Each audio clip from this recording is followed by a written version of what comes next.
Hi there, it's me again, Lavanya. Today in Unmai vilakkam, we are continuing our discussion in Unmai vilakkam. We are going to look at verse number 28. Just a small recap. What has happened earlier is the disciple went to the Guru asking for who am I, and Guru explained it beautifully. Now the next question that was put forth is who are you? So he went to the Guru and asking who are you? In other words, we need to interpret this question as who is the Lord, who is Almighty? That is the question we need to ask, and that is what our next verse is going to discuss about. There are three verses which is actually talking about these three. This one particular question. The single question is who are you to the God? And there are three verses which explains this beautifully, which is what we call it as Advaitam. In yesterday's verse, we were discussing about how God is different from us, and today we are going to talk about how He is indifferent from us. How He is indifferent, which means He is always with us, together with us, and it is not about just with us, He is within us. And today we are going to discuss about that particular concept. Let's go on with verse number 28.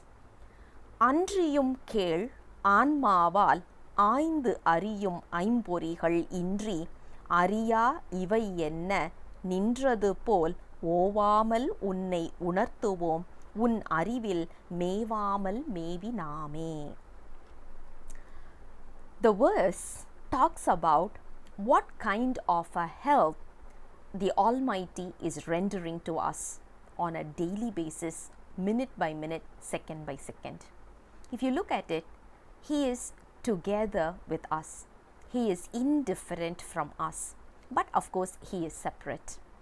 He is away, but at the same time, He is the one responsible for all our actions. He is with us with a witness attitude. He is guiding us on a minute by minute basis, second by second basis. Even we can take it as, the nanosecond basis, but He is with us.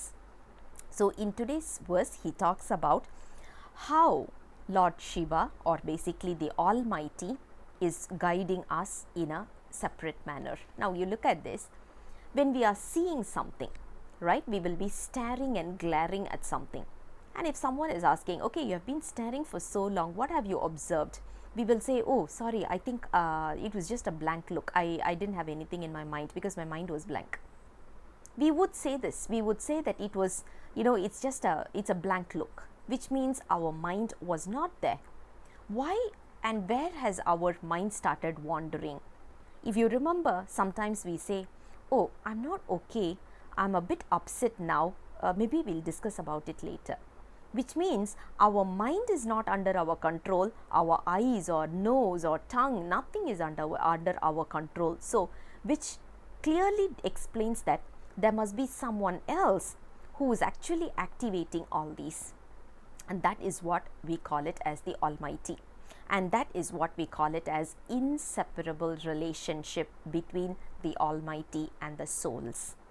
When I shake my hand, when I shake my head, when I'm talking, when I'm eating, when I'm walking, whatever actions, activities we are doing, even when we are moving around, walking, whatever, every single action, Lord Shiva is with us.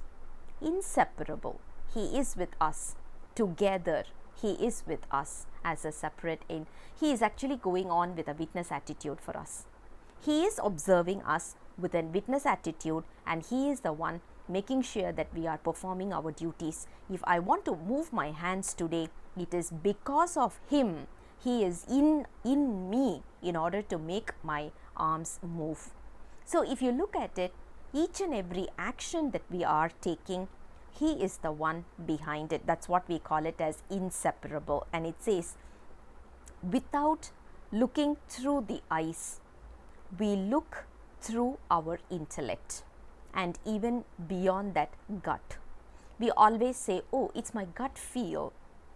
If you look at it, we always keep saying, it's my gut feel. Something tells me this is not right. Something tells me it is right. And where is this something coming from? Who is this something?